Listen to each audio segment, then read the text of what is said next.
to join you. So it's nice to join you. I only started at UCLA about a year ago in the middle of the pandemic. And so in normal times, I'd have hoped to have come down and met some of you in person by now. But hopefully that will be possible before too long. And what I'd like to do today is share two kind of related but different research projects. And the first on autonomous vehicles and how that illustrates some of the challenges that we're dealing today with parking policy. And then the second piece will be a global analysis thinking about how to quantify street network sprawl and what that means for planning and the environment. So rather than hold all the questions to the end, I would encourage you to kind of jump in. I much prefer that, especially on Zoom. You can put questions in the chat or jump in or raise your hand. And I'll also pause after the first point and we can talk about autonomous vehicles before moving on to street network sprawl.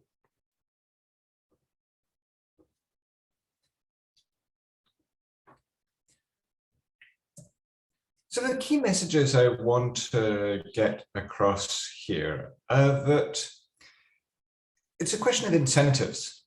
So sure, planners and policymakers can have their own goals for how autonomous vehicles, if and when they come, will change cities. But that's probably going to be very different to the reality that turns out. Just as in this picture here, the start of a private car brought these unforeseen consequences. In this case, parking kind of filled every interstitial space in cities until more regulation came along. And so to do this, I want to show a really simple theoretic game theory model that can illustrate some of these unintended behaviors. And I want to conclude by suggesting that the only realistic option to deal with some of these consequences is through road pricing or congestion pricing. So let me give a little bit of context. So transportation revolutions in terms of technology really rarely come along. Like so, certainly streetcars had a huge effect on both transportation and urban form. The Model T then brought its own revolution. And since then, like the only thing I could think of that has really kind of come along is kind of big SUVs like a Hummer. So again, I'm saying if, not when, but if and when autonomous vehicles become widespread, they may have the potential to bring similar changes. Partly because people can do other things while they're driving, value of time increases. This also goes back to some of the early utopian ideas of what private automobiles would bring to cities. This is from the Futurama exhibition. And like many other emerging technologies, autonomous vehicles follow this, what Gartner calls the hype cycle. And so there's this innovation, and then we reach these peak of inflated expectations. Maybe the metaverse is up here right now. And then there's the trough of disillusionment, which autonomous vehicles seem to be approaching this right now, but possibly will get out of this trough and the technology will become more widespread. Now we'll just skate over a few of the impacts. These are probably familiar to most of you, the potential impacts rather, and focus on the parking side. So certainly autonomous vehicles have a lot of potential to allow space to be reallocated to other uses. They don't, for a given amount of vehicle travel, they can use narrow lanes, they can drive closer together. Organizations like NACTO have tried to envision how this can recreate city streets. But at the same time, people are likely to drive more because travel time is a major deterrent to driving. There's work on it harkens back to the Marshall Wall. There's the travel time budgets is another way to put it. And so with a kind of even a low value of time, $13 an hour, can see then for a typical user, the time is about 3 times as valuable as the gasoline. So this could encourage people to live further out, exacerbate problems of urban sprawl. But then again, maybe travel time won't be valued at 0 even in an autonomous vehicle, despite all the kind of PR and images from autonomous vehicle firms. Still being cooped up in a small metal box is not how I'd like to spend most of my day. But what about parking? And this is where I want to focus on. So perhaps this is something that can offset the travel time effect and actually bring people back to cities. Because if autonomous vehicles don't need to park close to their destination, we can allow more infill projects. There's San Francisco on Market Street, where former gas stations and parking lots have already been redeveloped with medium-rise, high-density residential building. So some of the literature suggests we can expect parking demand reductions of more than 50%. Partly because autonomous vehicles can park more efficiently, but partly because vehicles may be shared between many different users. But then this depends on the city response. And you can imagine that some cities might decide to take steps to stop redevelopment in their parking lots. And places that are historically hostile to new development. Berkeley has already tried to block development based on the historic value of parking lots. So again, this isn't a foregone conclusion that these parking lots will magically become redeveloped. So these are some of the potential impacts, but prediction is super hard, right? There's a lot of unknowns, not just about the technology, but about people's behavior and the policy response. How liability works and the rules and regulations for autonomous vehicles and pricing. This is some great work by Azir Wadud and his colleagues that just show the range of changes in energy consumption. So travel cost reduction, it could be a tiny increase, or it could be a 60% increase. And so even these individual effects have huge uncertainty ranges. When you put them together, there's even more uncertainty. So to me, as kind of putting my economist hat on, this suggests that we should focus on incentive structures. And game theory provides a framework to be able to do that. So I want to introduce really quickly one game.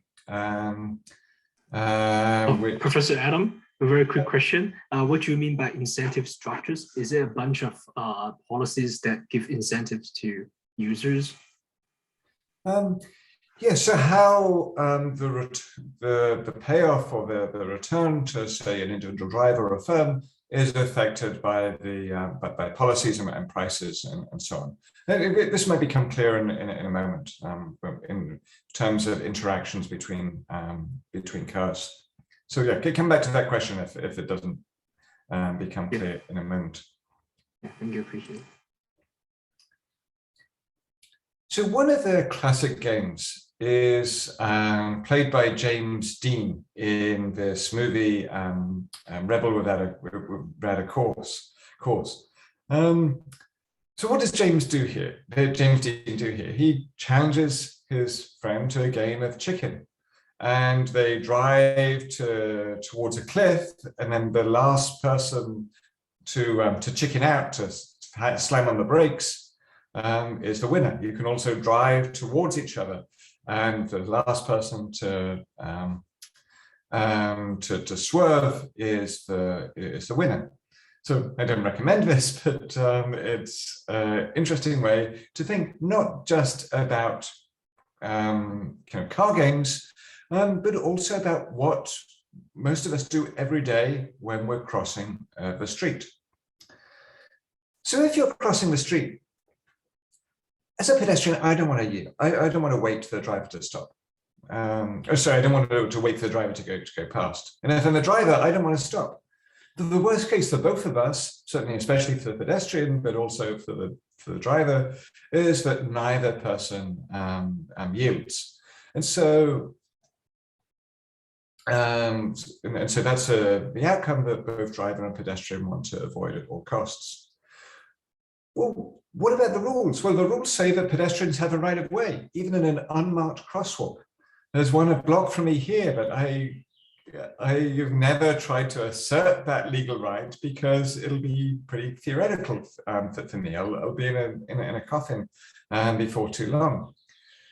So we have this equilibrium here, that because of partly of social norms, that drivers don't tend to stop at unmarked crosswalks or even often marked crosswalks, and because of the greater vulnerability of pedestrians, drivers win this game of chicken. They just plow through the crosswalk despite the best intentions of planners and signs like this.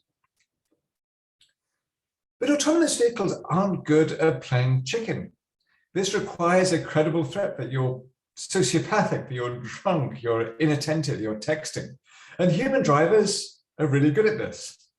I know that a driver is on, say, Santa Monica Boulevard here in LA is just going to keep on going.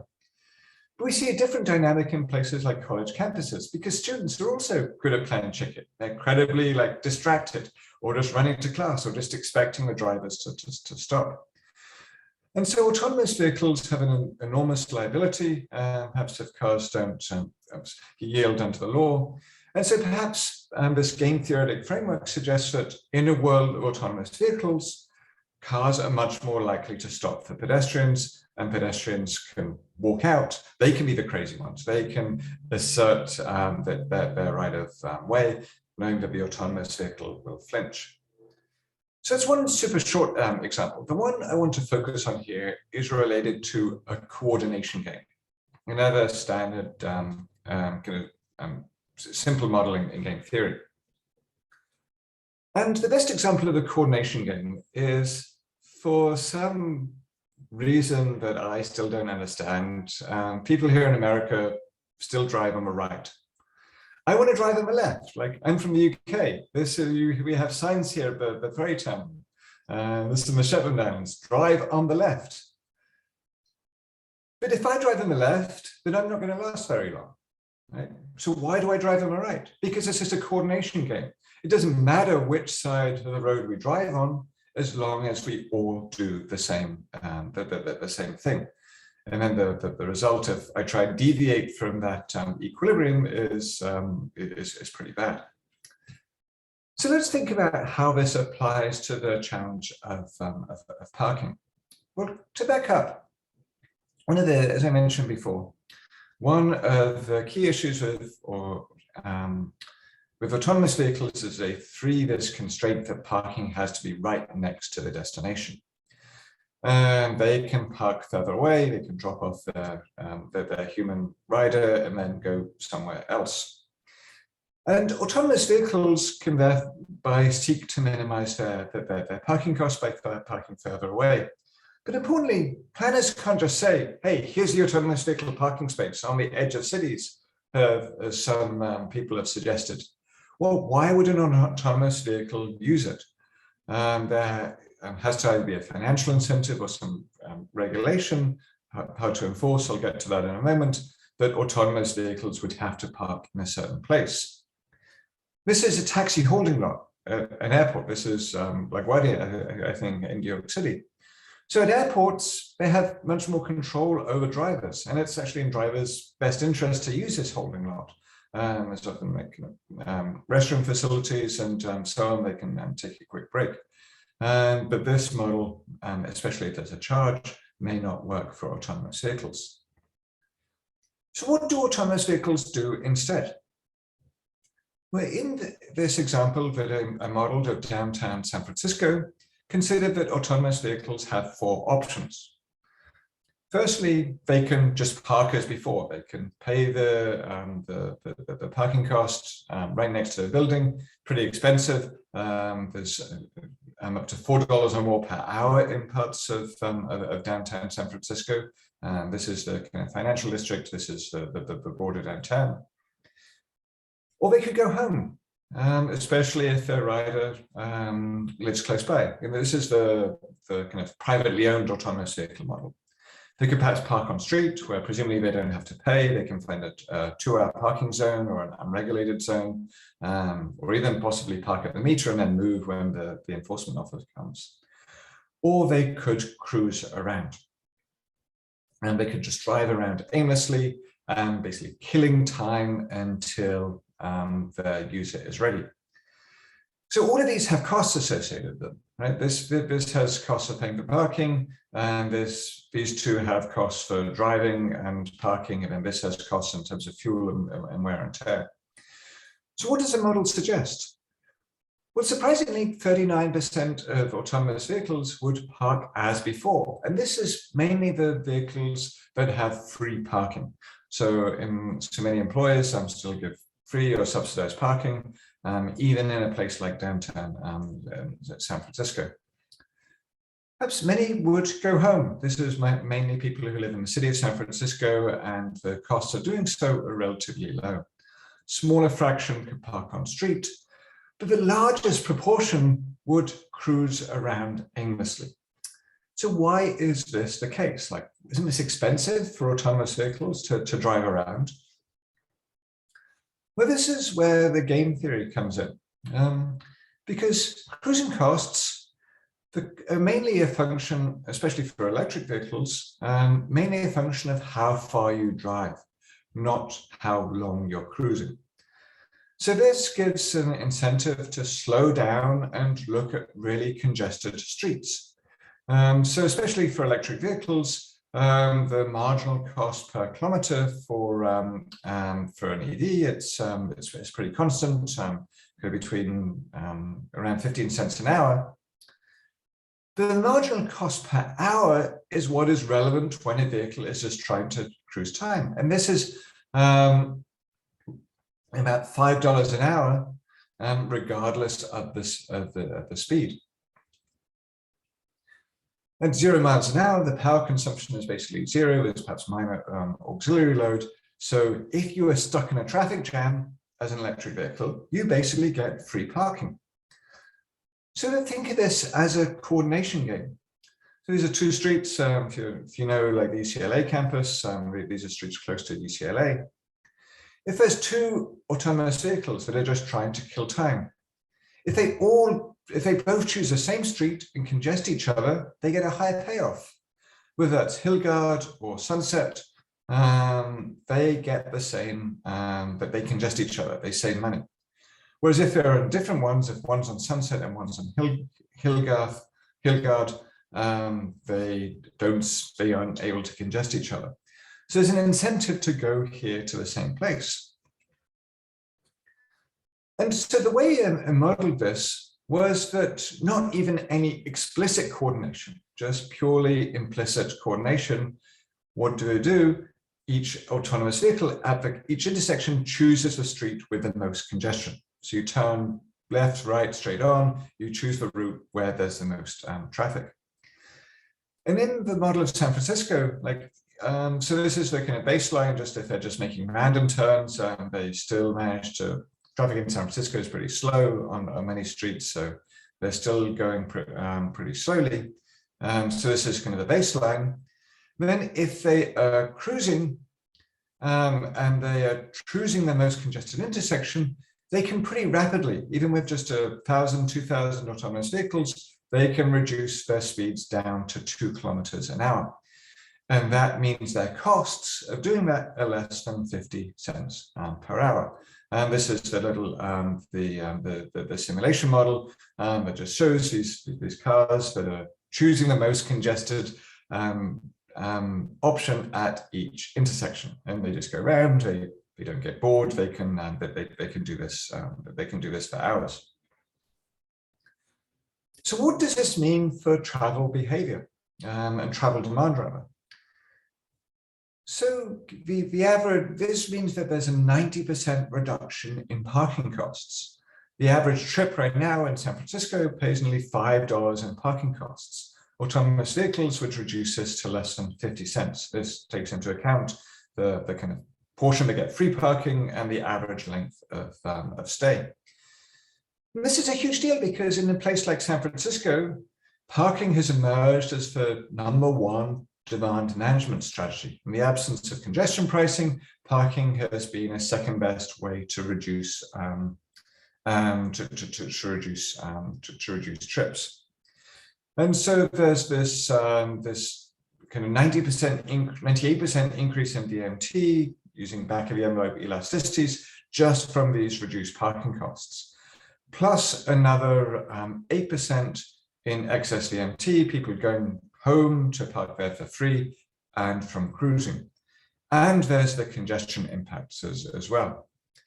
So I just saw this question. So what are the trip purposes? So these are all trips. So this was data from the county's travel demand model. And cruising was usually taken by people with shorter trips. So we go back to this slide. So if you have subsidized parking, often employees, then you park as before. These kind of park on street and go home. These are mainly people with longer activity durations. But many, if not most, of the people who are coming to a place like downtown San Francisco, they're not there all day. And they're not there for an 8-hour workday. And so these are the people who have the incentive to cruise. So yeah, absolutely, it's a good point that this is related to the duration of their trip. And so what does this mean in terms of what's going on here? Effectively, autonomous vehicles are being able to arbitrage this space. This is Westwood Village, just outside UCLA. So there is dynamic parking pricing here and the meters, thanks to the efforts of Professor Don Shoup. And so parking has a price here in a place like Westwood Village. But the city charges $2 an hour for this bit of asphalt. But right now it charges $0 an hour for the privilege of occupying this bit of asphalt and this bit of asphalt. So as a human driver, you can't take advantage of that pricing discrepancy, right? You kind of have to, if you go and do an errand or go to work, you're going to have to park in this $2 an hour bit of asphalt. But if you're an autonomous vehicle, you can take advantage of this mispricing by occupying these travel lanes and going as slowly as possible. There's no price except for the cost of the electricity and the wear and tear. Siwei, you had a question. Yeah, hi Adam, I have a quick question. So if based on the game theory model, the vehicles, they might cruise on the most congested streets, but what about if they cannot get out of the streets at the end of the day, they need to pick up the users? What if they cannot get out? Is there any like traffic flow model embedded into the simulation? Yeah, so that's a good point. And if you look at the simulation here, they're not totally stopped, right? So that they can get out here, like these vehicles. They're moving really slowly in congested traffic, but maybe it takes a few minutes, so they can. There's some kind of lag time before they can get out. But it's not total gridlock, partly because there's the algorithm that builds in a little randomness. And so basically you can tweak the time needed to get out against the are you totally at a standstill or are you moving really slowly? So yeah, you can definitely get out. It just might take 5 or 10 minutes to get to the next intersection. Yeah, so look here, like you have a choice. You can go and rejoin this queue, or you can exit the. Or you can exit the, someone called this, looked at this, called this a lazy river of cars, which I love that description. There's an offer. Yeah. Thank you, I appreciate it. So what can a city do about this? Well, perhaps you can prohibit this cruising, this kind of mobile parking. But it's really hard to design regulations that don't capture a lot of really legitimate behavior. Because partly cruising is a good example, it's a good option in many circumstances. Like, hey, if the parking lot is like 3 blocks away, and someone's just going into like, your rider's just going into like get cash out of an ATM, like just tell your car to go around the block. Like it's not a big deal. So cruising is perhaps desirable in some very limited circumstances, but it's also hard to enforce. Like, what if I give my car like kind of pointless errands to do in cruising? Oh, go to this really congested part of town and drop off this package, or like buy a stick of chewing gum. But it just happens to be on really congested streets. So it's hard to design regulations and enforce them around this type of cruising behavior. You can't just say like, hey, do not pass this point twice in 10 minutes, because cars can do much more complicated cruising patterns. There's no easy regulatory solution. But what about the cell phone lot solution? Well, this was in response to my behavior and like everyone else who thinks like me. If I'm picking up a friend from the airport or my partner from the airport, I don't want to pay like $10 an hour or $20 an hour for parking. I'm just going to drive around, and I'm going to drive really slowly past the terminal building. Come on, we've all done this, right? You drive really slow, you try not to get the ire of the enforcement officer, and then speed up and then do another loop and hope that the passenger you're picking up comes out soon. So airports realized this, they got fed up with this, they invented these cell phone lots, free parking, free place to stay. So we could do this, it might solve the cruising problem, but remember that's a small part of a challenge. The big problem with autonomous vehicles parking in cities is this 90% reduction in parking costs. And if you're giving parking away for free, then you're exacerbating that a lot. And if you pay a charge for the cell phone lot, well, why would an autonomous vehicle use it? But fortunately, the one policy is something that, for many reasons, we should probably have been doing anyway for non-autonomous vehicles. So congestion pricing. So if you charge for road space occupation, not just the distance driven or just entering a cordon, basically say that this piece of asphalt, just because it's striped as a travel lane, is no different in many ways from the parking lane. So if you're charging for one, charge the other. Think of it as an hourly fee to occupy public road space. And as soon as you start charging for road use, then this incentive to cruise disappears pretty quickly. Some people say, well, why not just have this as a tax on zombie cars? And so in many ways, this is motivated by kind of Pigouvian tax principles. But why a zombie car tax? Like, there's still environmental impacts, there's still congestion impacts, regardless of whether 0, 1, 2, 3, 4 people inside this car. And so these impacts don't vary based on occupancy, and deadheading actually can make the system more efficient. So I'm really skeptical towards these kind of empty car taxes. Just charge everyone for road use by time and by distance. So perhaps autonomous vehicles have the potential to bring new life for parking lots and redevelop urban streetscapes like this. I'll get to you in just a moment, Irene. And perhaps they can kind of free up these parking lots for higher and better uses, particularly in transit-rich areas. Because they can park remotely, but again, just because the planners say they should, without price signals, why is you as an individual AV owner, or you as a fleet AV owner, think of like an autonomous like Lyft or Uber, why would you pay for parking? So the policy, more generally, I think this is true of every area of autonomous vehicles, policy is going to shape the impacts, whether it's congestion pricing, curb space allocation. And so there's no one kind of predetermined set of autonomous vehicle impacts.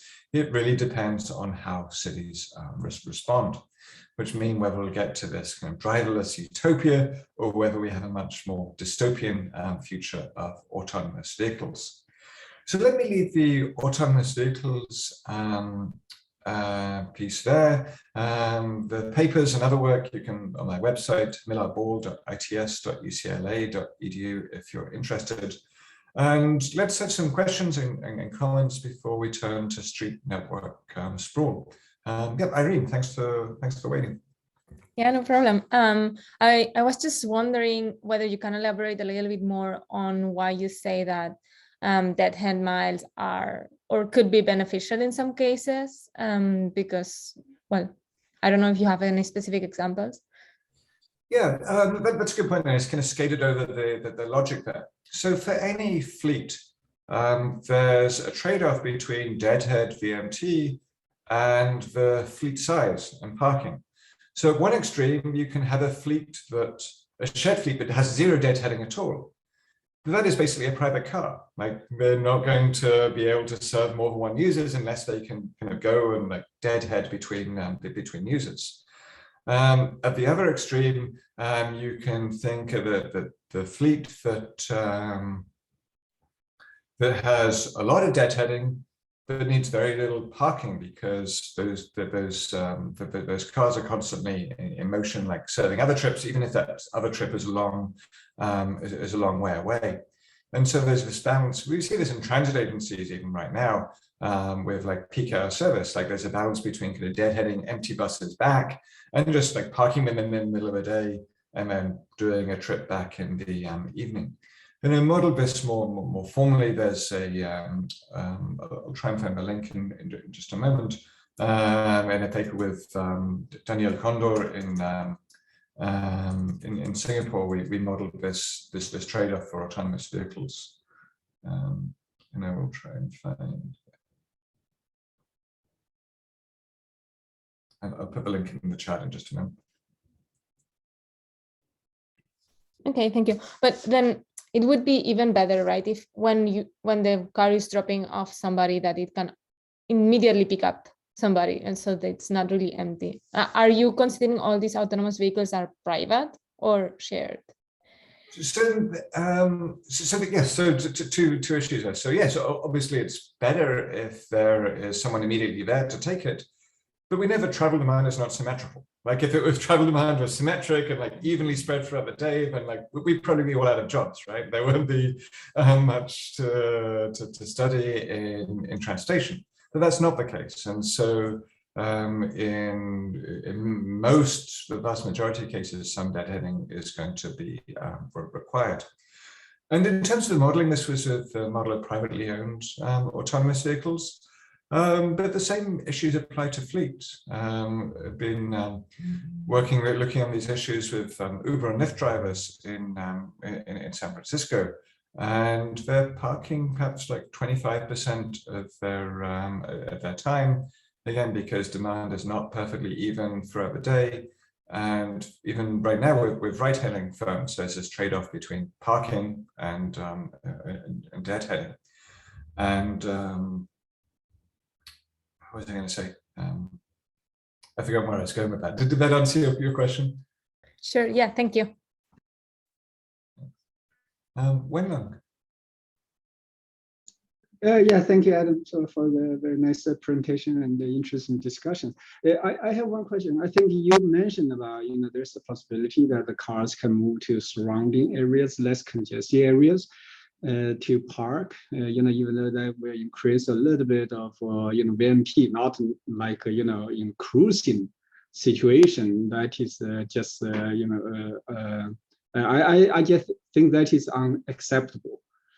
Because the marginal costs will be huge just congestion part. I mean the marginal social costs.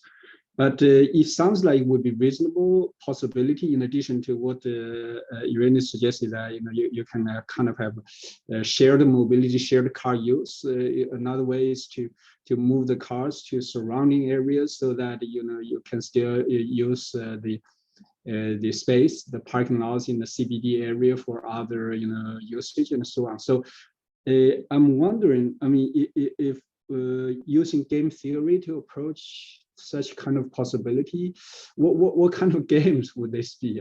Intuitively, this sounds like a reasonable solution.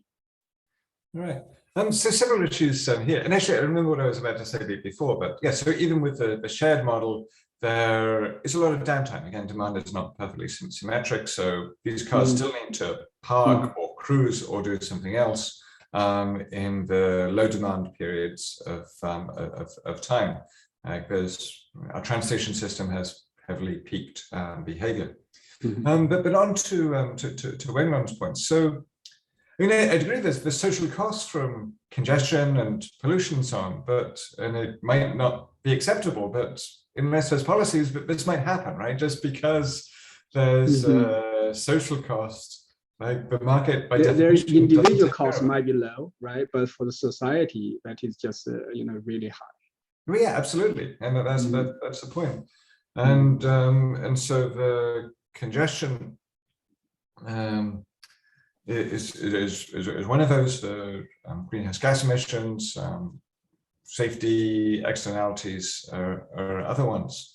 And the peripheral parking, the challenge there is that there's a limit on how much a city can charge for it, right? If they price it too high, then the car is just going to say, hey, wait, there's free parking elsewhere, or it'll just cruise around, unless there's road pricing or congestion pricing as well.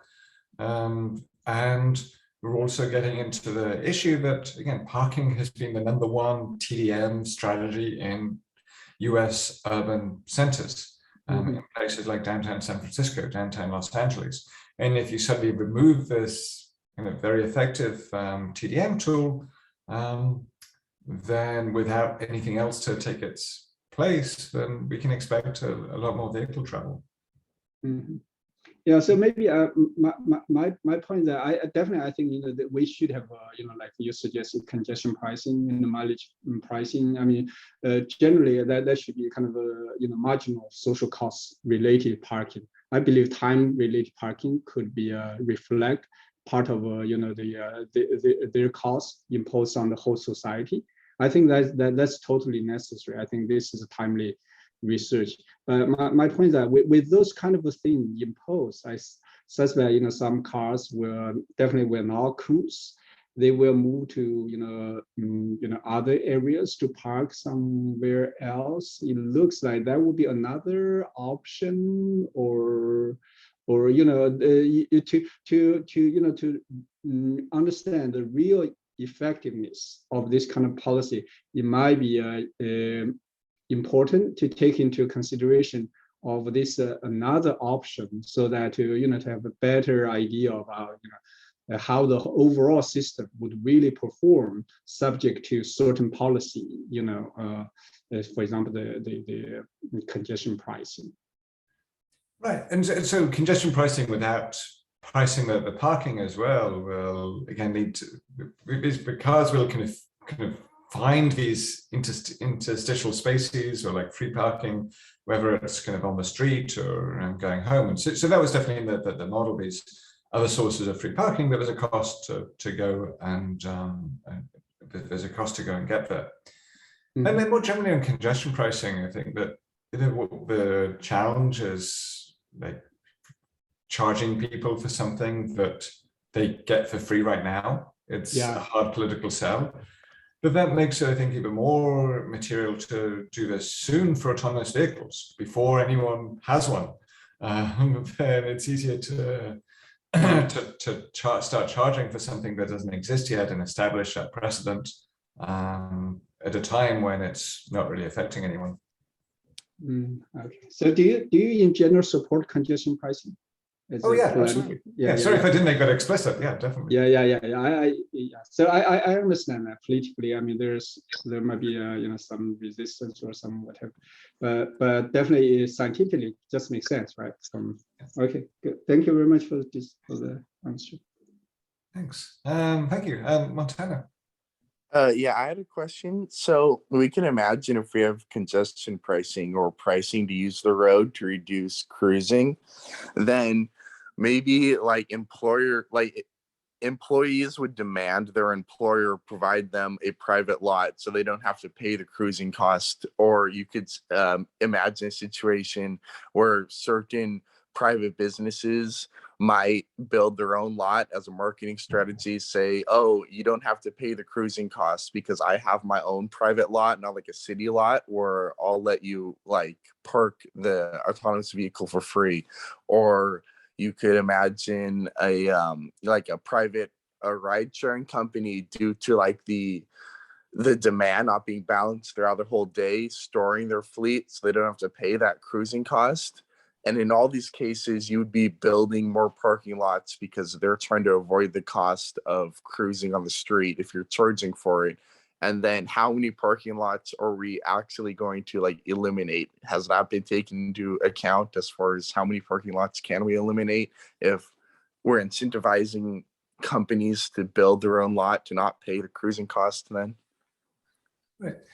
So I'd say that your second point about private companies can build lots and charge for autonomous vehicles, but that's the point, right? That's kind of desirable outcome, right? I'm not saying that autonomous vehicles should never park. I mean, they need a place to charge, to be maintained, to be cleaned, and to park during high demand times. And as long as they're paying for that, they're paying the social costs and the value of the land, then that's exactly the type of outcome we want. It's better than having autonomous vehicles keep on cruising around. And so to the extent that street space is given away for free right now, that really prevents the private market from emerging.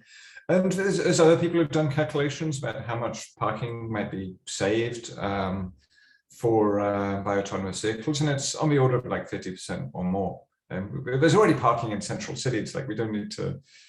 I can't imagine building new facilities specifically for autonomous vehicles unless it's in a different location. Say like under freeway overpasses and so on. But overall, the supply of parking should shrink in urban areas.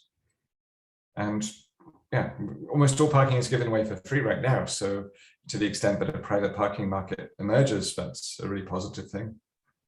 Okay, yeah, thank you. I was just imagining like if we charge for parking and then you also charge for driving on the street, I was imagining like there would be some businesses as like a strategy to attract customers might say, oh, we own our own parking spot, so you could park here without being charged.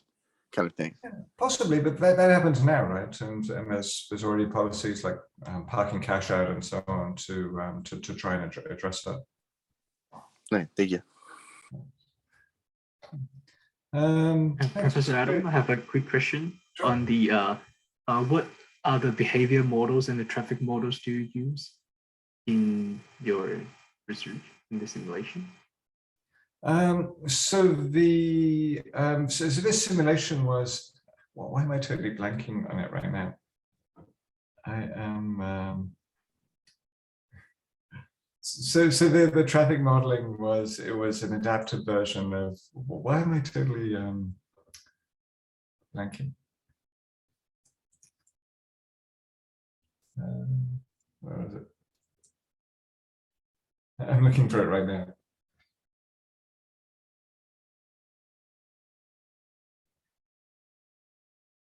It's an open source micro simulation model. Probably some of you have used it. Is that Sumo? Yes. Thank you. Yeah. You also suggest the same thing. Yeah. So that's yeah. It was an adapted version by Sumo, and basically like every step the vehicle is sent a different command to, like at the next intersection, identify and choose the most congested street with some probability. So some stochastic element as well. Yeah, Sumo, thank you. Yeah, actually about cruising for parking, there have been some studies based on so-called bathtub models. I don't know if you're aware of, for example, Richard Arnold from Riverside. You know him. He studied the parking cruise parking problem, but of course in the traditional setting. But there are kind of those kind of aggregate level simulation modeling approaches. Yeah, and the point here of the simulation model is just to illustrate just how few vehicles, even without explicitly coordinating, how they can get their speeds down to something where cruising is cheaper than the parking especially for short stays. So even on really minimal assumptions, like 2 kilometers an hour is very readily achievable, which is not a surprise to anyone who's tried to drive around San Francisco. It's not easy.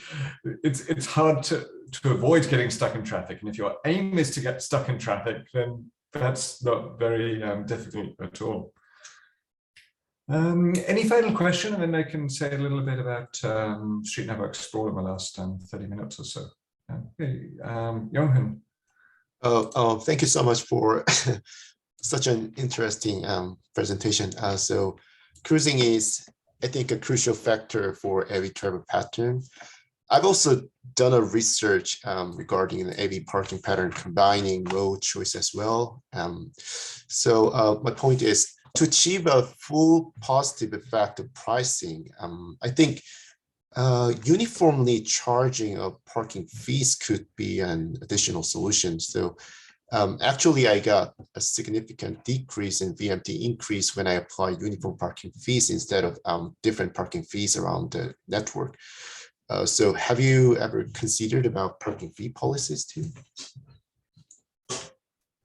Yeah, absolutely. So parking, the problem is that we're giving away street space for free. And so autonomous vehicles are going to be much smarter about kind of finding that free space, whether it's parking space or whether it's road space. And again, one of the challenges of autonomous vehicles is that they can blur the boundaries between the two. And so they can blur like what is road space and use it effectively as parking. But yeah, absolutely, the parking fees are important. So not only all the vehicles going to home, they are just finding like going to a suburb area, like finding free on-street parking. Like there are some studies regarding that result. So I think that's another big factor of in addition to cruising, of course. So that would be a very, very big factor for a VMT increase in the future. So I think, yeah, so cruising is also a crucial factor, but parking fee policy would be like a charging of parking fee for pre-parking lots would be also a solution, I guess.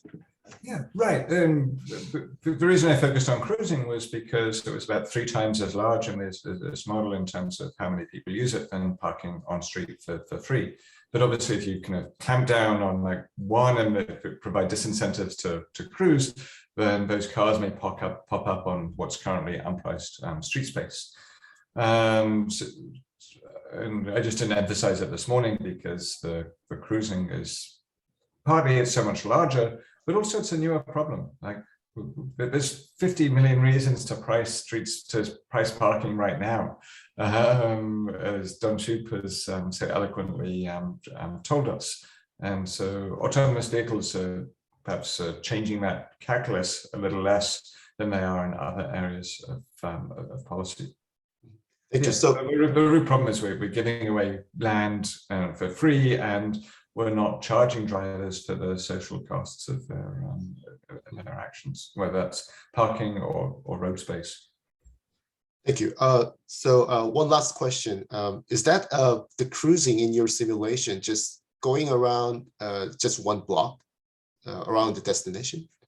No, they're taking random. There's a random component built in. So I think from memory, it's like with 95% probability, they're choosing the most congested street, and then 5% they're choosing another street. So they don't go around the block. So sometimes they do because that's just how the vehicle is, the emergent property of the simulation. But sometimes you get more complicated, like S shapes. Because it's different every time you run the simulation, which makes it more difficult to regulate as well. If they're just all driving around the same block, then you could have a rule, but yeah, you can't pass this point more than twice in a certain amount of time. That's what cities have done right now, mainly to trying to stop partly kind of teenagers like driving around, also a kind of legacy of like homophobic laws as well against gay men. Even today in LA, you see these signs like no cruising, like do not pass this point in more than 2 minutes. Yeah, autonomous vehicles don't have to do that limited pattern. They can do kind of any, there's many more options to drive really slowly. Thank you. Great. Okay, so great questions. Thanks for this. So I think we have, we have 30 minutes, right? Is that right? Yeah, I think we could do until like 10:30. Yeah, okay. 90 Yeah, minutes. Great. So I'll try and do this a little more a bit quickly. A totally different topic, but something that's also very close to my heart, on the connectivity of the world's street network. And I want to highlight in particular, like the rise of cul-de-sacs in gated communities, which have implications not just for transportation, but also for social relations in cities. So let me give you an example that is from my previous institution at UC Santa Cruz, and this is the main entrance. If you've ever been to the campus, it's very beautiful. And if you turn around, this is the other side of the sign. It's this typical intersection. That this is the entrance to so this is the same direction. So this is the entrance to the campus. And if you turn around, one of these corners, there's a wall with a suburban subdivision behind. Why this is right next to the entrance of a major university, don't ask me. Like Santa Cruz can teach Berkeley NIMBYs a thing or two about how to stop development near a university. But so be it. So this is the intersection. This is where we are, and this is for Santa Cruz. This is a really transit-rich neighborhood. Pretty much every bus that serves the campus goes through this intersection. So the city bus is more than 200 buses a day each way, and then you double that if you add the campus shuttles. So outside of downtown Santa Cruz, really rich transit. But if you live the other side of that wall, right here, it's an 8-minute walk to get to that bus stop. Even though the distance, if you jumped over the wall, it's only 300 feet. And so this matters for transit use because there's a huge amount of literature showing the distance decay between the distance to transit and someone's propensity to use it. So it drops off. One rule of thumb is about a quarter of a mile. Some people walk a little longer, but a 0.4 mile walk is beyond what many people are willing to do. They're just going to drive. They're just going to drive instead.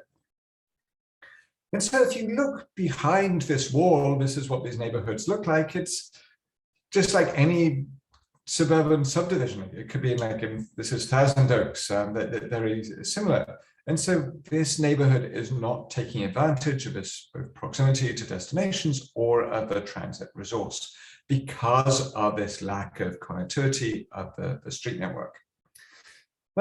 So what I wanted to do here is, so part of this work is just descriptive.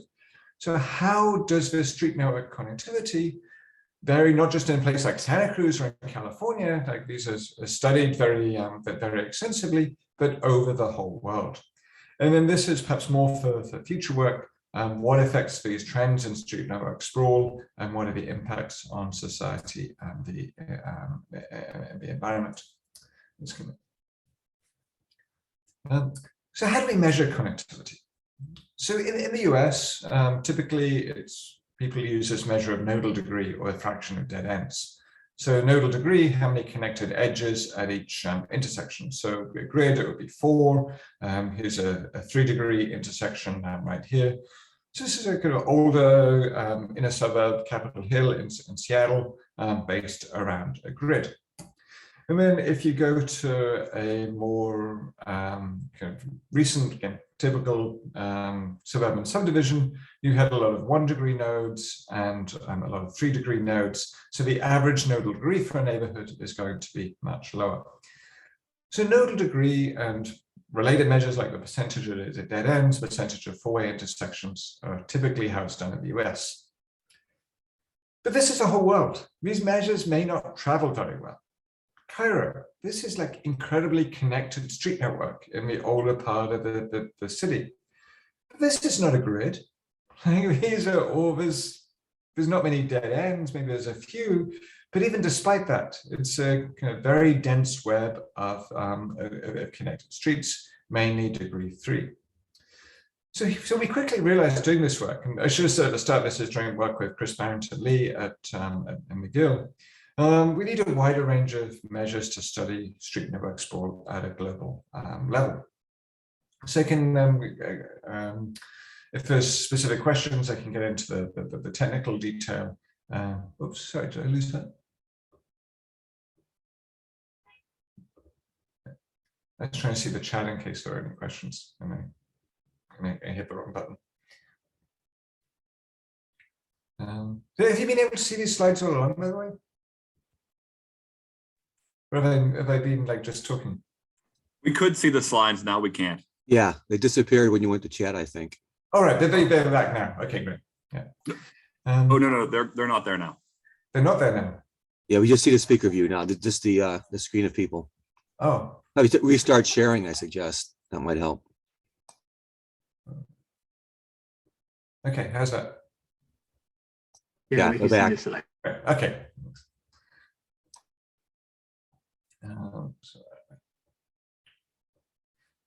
So we had these different measures. So these are graph theoretic measures. So it's a network bridge, basically the only way out of the neighborhood is a cycle basis, as well as the security measures. So for each of these nodes, the rate relationship between the straight line district distance and the Euclidean distance. And we use principal components analysis to collapse this into a single measure, the street network disconnectedness index, or SNDI.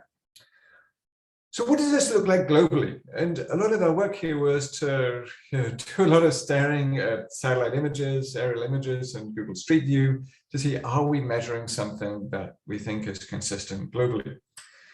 And so these are examples from US and Indonesia, and interestingly, picking up a lot of similarities.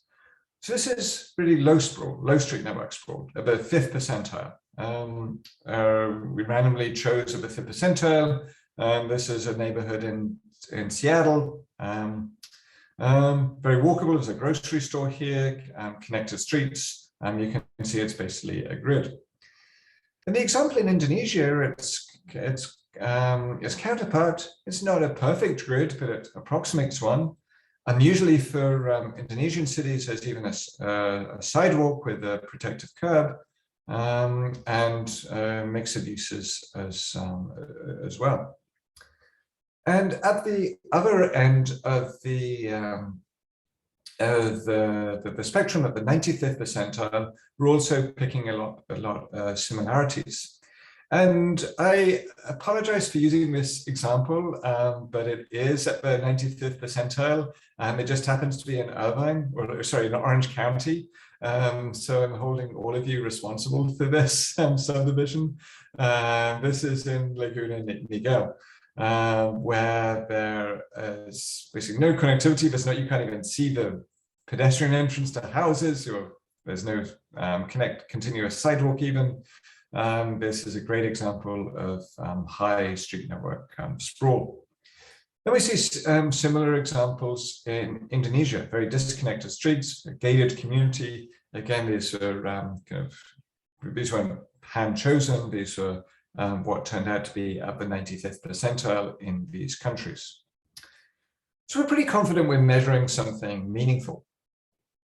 So what do the patterns look like at the global level?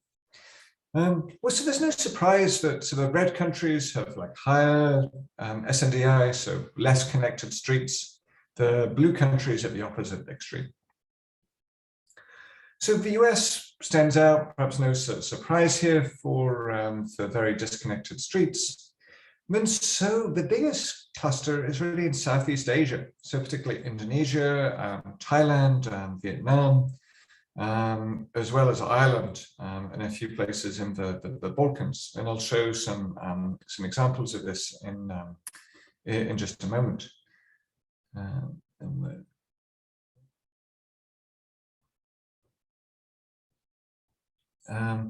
And does residential areas still need high street network connectivity? Well, yeah, if you want to walk anywhere, absolutely. If you want to be able to walk to the grocery store, or your kids want to walk to schools, yeah, connected streets. There's a host of empirical evidence that show that this is associated with more walking, more biking, and less vehicle travel.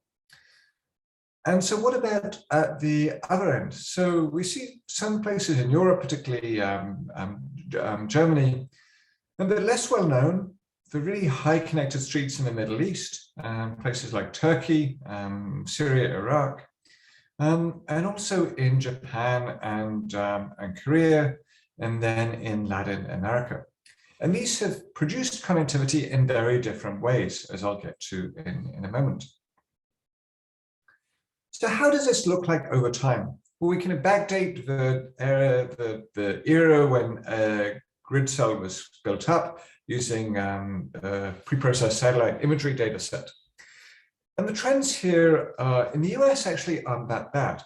So North America is kind of hit a peak in street network sprawl and has been coming down ever since. And this confirms some of our earlier work on the US, where the turnaround was in the mid-1990s.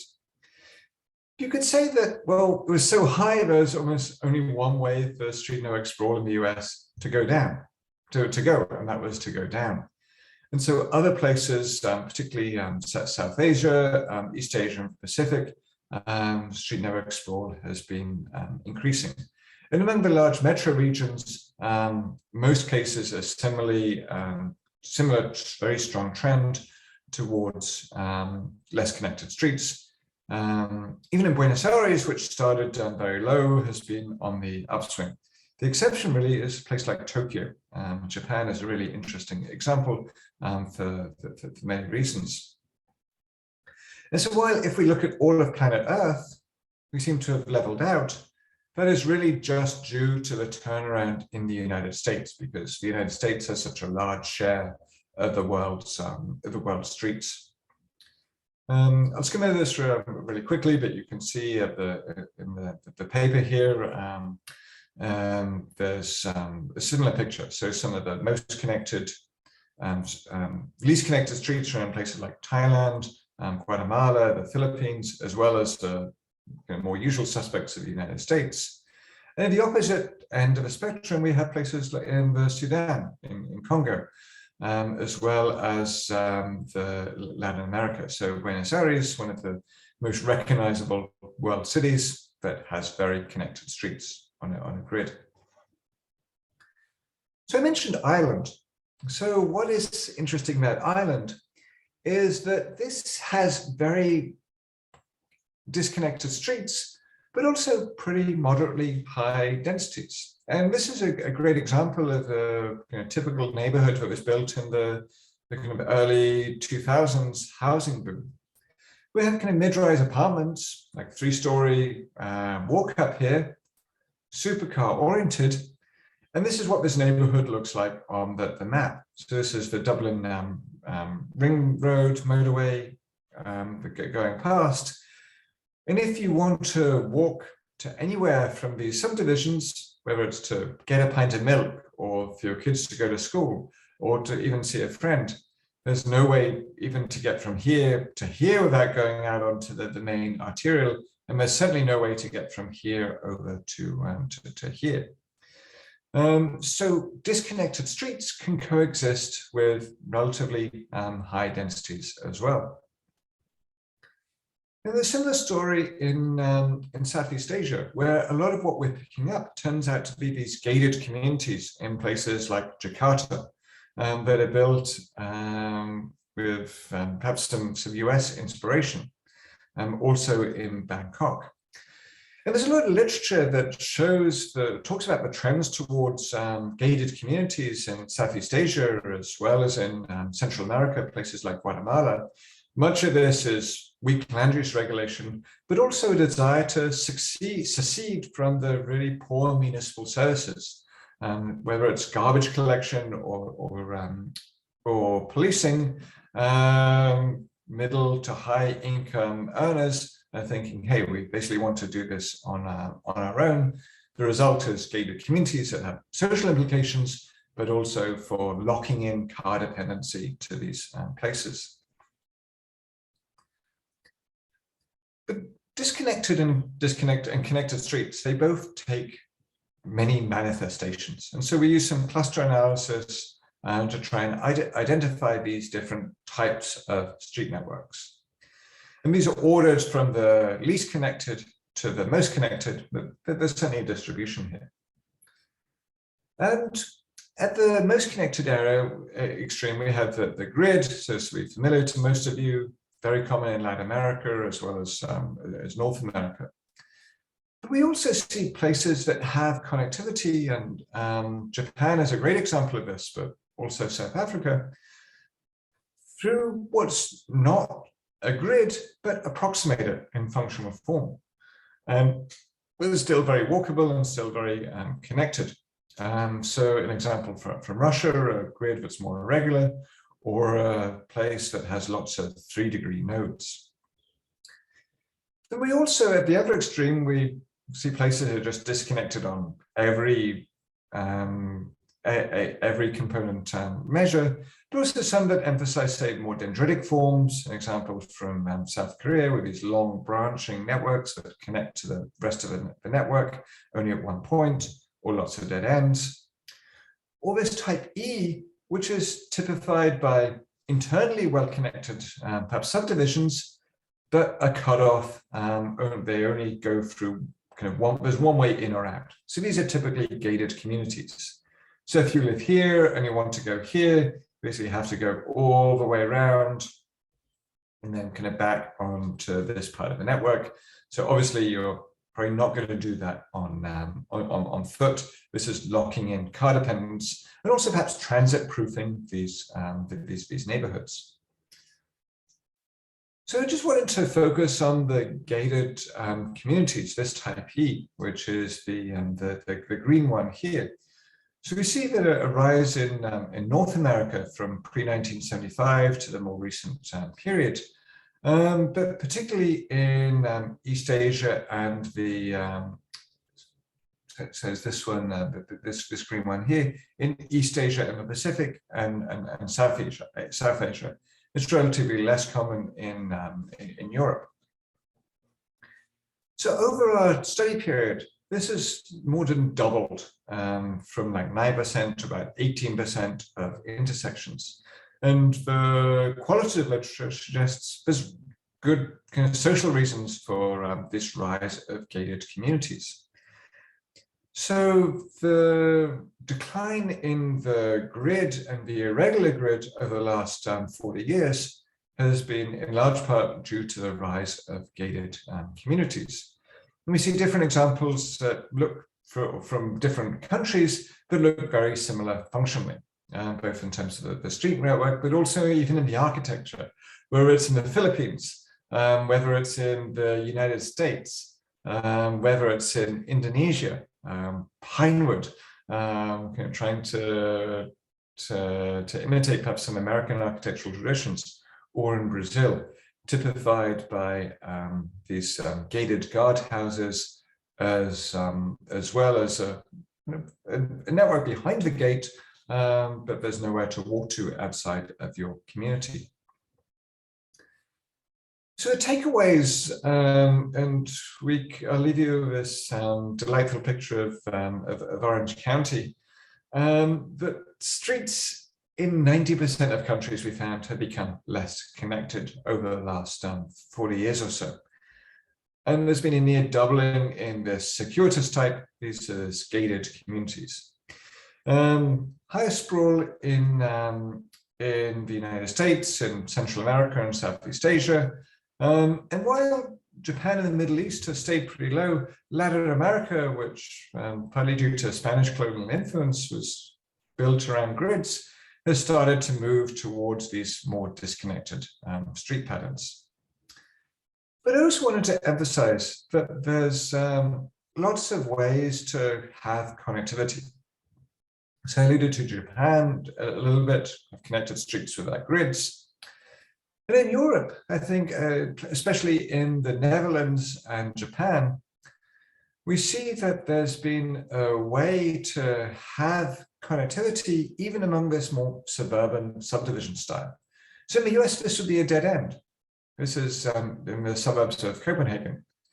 But in many of these subdivisions, there's a way through. So it's connected for pedestrians and bikes, but just not for cars. And so perhaps these Dutch and Danish cities have designs that have the best of both worlds. They have connectivity for walking and bikes.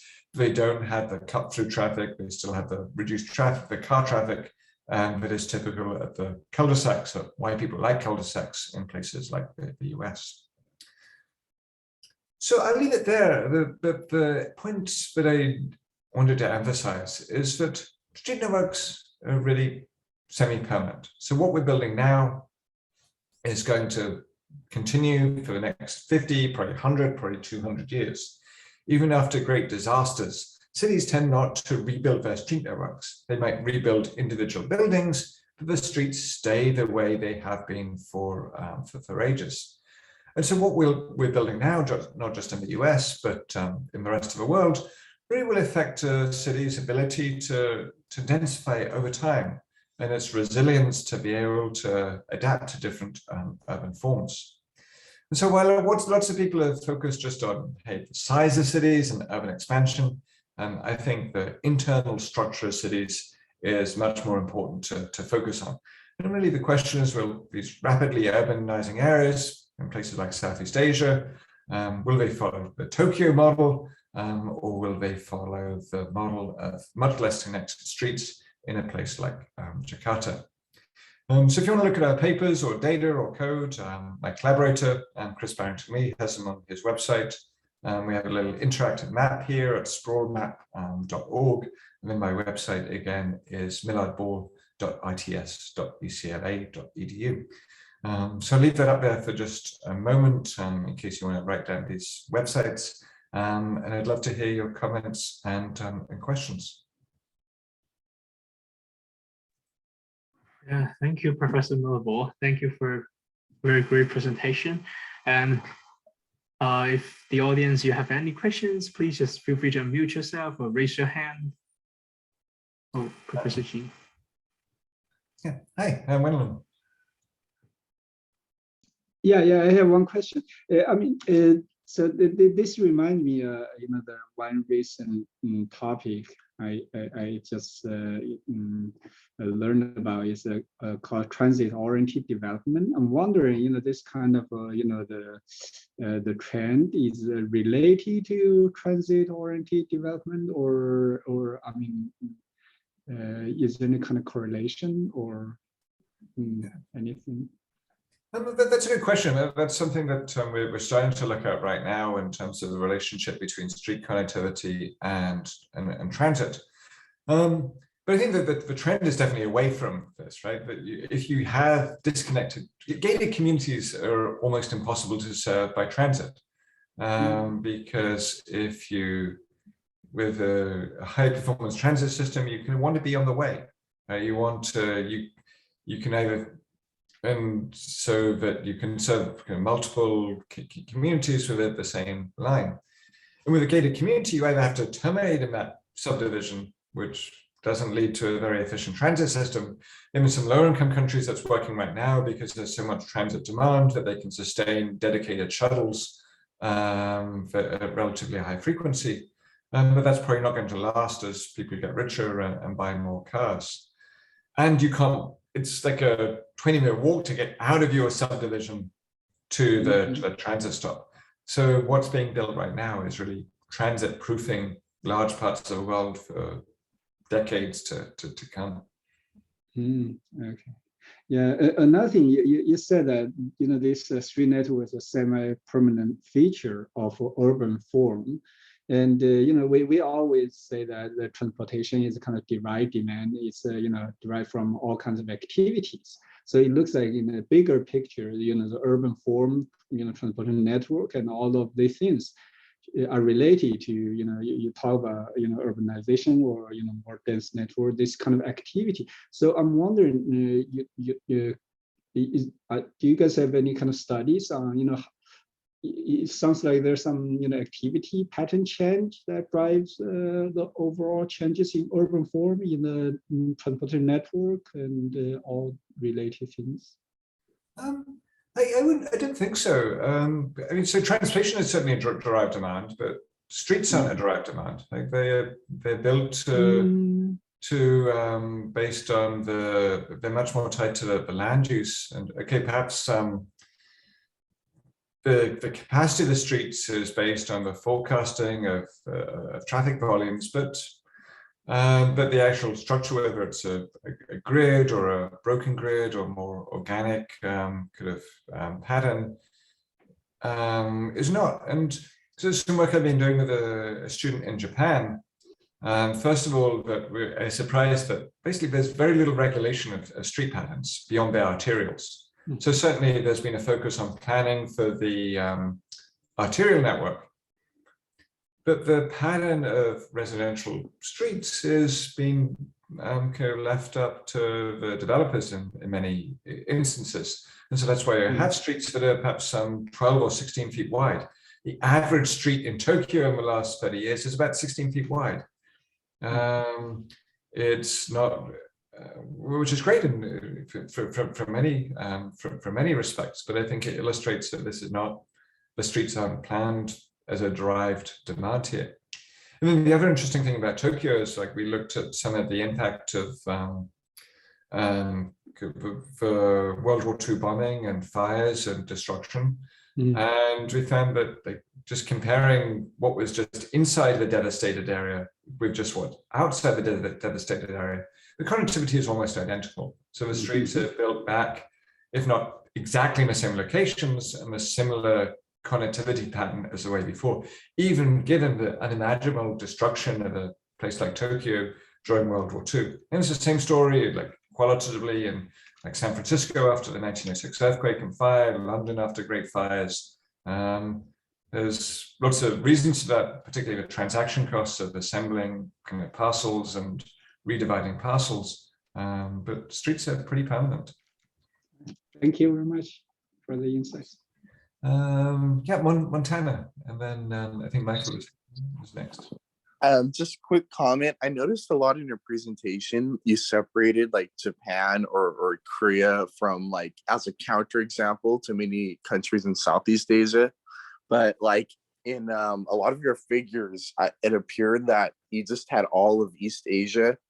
So I didn't know if it would be more clearly representing your results or like if it'd be easier to follow if you had like different figures for Southeast Asia and East Asia, especially since they're so different from your presentation. Yeah, that's a good point. And so we break it down by country, but we also try to use some established groupings, like so World Bank defined regions, for example, to aggregate to show at a larger scale. But yeah, I agree. Some of the more interesting kind of patterns are at the country scale. So why is Ireland so different from the Netherlands, for example? Or why is Japan so different from and Korea so different from Indonesia? Why is North Korea so different from South Korea in terms of the pattern of its streets? Yeah, but it's an important point that these kind of regional aggregations sometimes mask important differences. Actually, I think Siwei was next. Right? Yeah, thank you, Professor Adam. I have a quick question in terms of the connectivity. Can we say connectivity generally instead of taking consideration of the land use? For example, you mentioned there are a lot of dead-ended roads in the gated community, but in my opinion, they are just residential. I'm living here. I can live with that with less connectivity. So I'm wondering, should we set different threshold or for different land use purpose for the connectivities? Yeah, that's an important point. And so we're not weighting by the number of origins or by travel patterns. We're just we're weighting all nodes equally. And certainly that's a limitation of the data. So there's even residential density data are a stretch, and let alone kind of points of interest data. It's good for some parts of the world, but definitely is much more spotty. And so our kind of philosophy here was to try and do something that's globally consistent with data that's available globally, rather than trying to do because there's a lot of great work on like individual country case studies and so on, and even kind of small cross-national comparisons. But what we wanted to do, which no one had done before, was like think about this globally. But the last point I may just emphasize, like even in a residential area, I think it's important to have connectivity, because kids are walking to school, they're walking to their friends' houses. Like you want to, like I'm lucky enough here in LA to live like a block from Trader Joe's, and like that makes a huge difference. Like I don't jump in my car to like go and get groceries. Yeah, thank you so much. Michael, and I think this will probably be the last question. So. Okay, less of a question, I think, than a couple comments on your last several points. One about gated communities. Gated communities really is a land use. The network's owned by the community. It's not part of the public network. You can't drive on it. You don't pay for the roads that are in there. They do. And in a sense, what they do within their community is no different than what they do inside their houses. It's privately owned land and privately paid for. So I kind of discard those issues. But one of the issues you did bring up that does relate to that is if they do choose to use alternative modes, do they have access to the rest of the network? And one of the cities that used to take a lot of flack for this in terms of sprawl and poor connectivity is Irvine.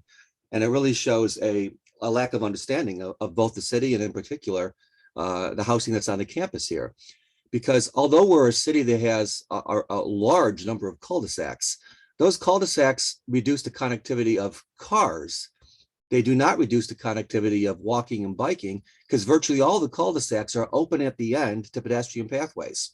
So Irvine has bikeways on every major street in the city, plus many off street bikeways, and they're all connected into the residential areas. So we have a high level of walkability in Irvine that's probably more defined in terms of limitations by land uses that tend to be somewhat separated. And the fact is we still have a car dominance in this city. Part of the reason was when this city was designed, it was designed with a hierarchical road system that is designed to not be congested. And even with the amazing growth in Irvine, most of our roads, and I'm not counting the 405 and the 5 freeway that we don't control, most of our roads are simply not congested. So it's interesting, I think, from that perspective. The other comment I wanted to make was about the permanence of road networks. I think the permanence, and this goes back, literally centuries, if not millennia, but from the origin of roads, is that in the modern age, at least, roads become not simply a measure of transportation, but a measure of public utilities. Buried beneath the road are often, subway lines, for example, utilities, water distribution, cable, whatever else. And these things are defined that even if the road's not there, that right of way still has to be used for that purpose and probably can't be built on. What it does is it tends to form blocks, and not necessarily grids, but large chunks of land that are defined by the road system. And even though, as you pointed out, those buildings come and go, the land area typically doesn't. And that permanence that comes from transportation is really due to many other factors and not just to transportation.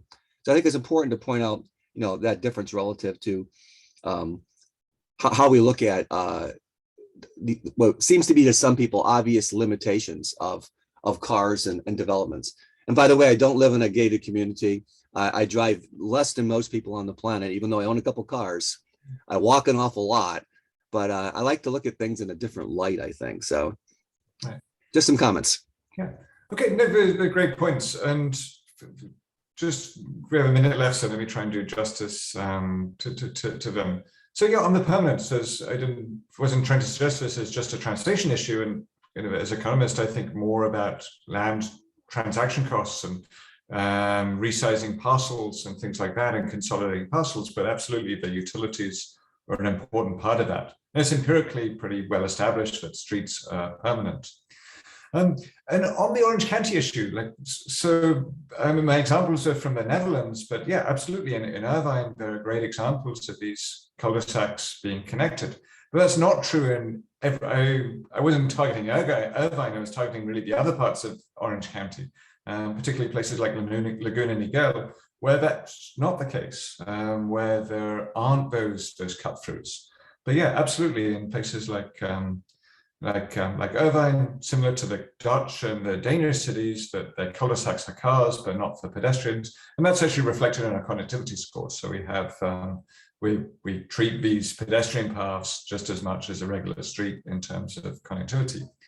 And then gated communities, just to end on, I'll have to disagree with you there. I think there's externalities in terms of that they're imposing on the rest of society. And so there's a kind of public policy justification for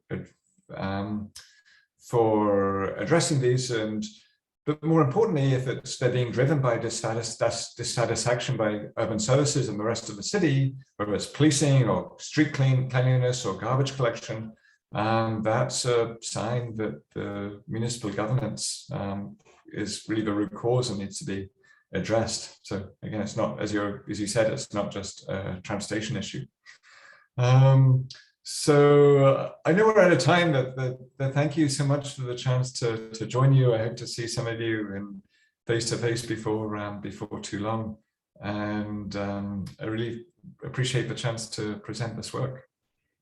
And I promise to be more specifically pick on Laguna Niguel rather than Orange County as a whole next time. Thanks, Professor. research. Yeah, any comments from Mike?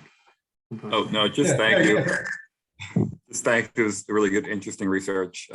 Obviously a lot of data and some interesting metrics. Same here. Great presentation too. Yeah, thank you, Professor Adam. Thanks for your time. And thanks for the audience. Have a great weekend. Bye. Nice to see you all. Bye. Bye. Thank you.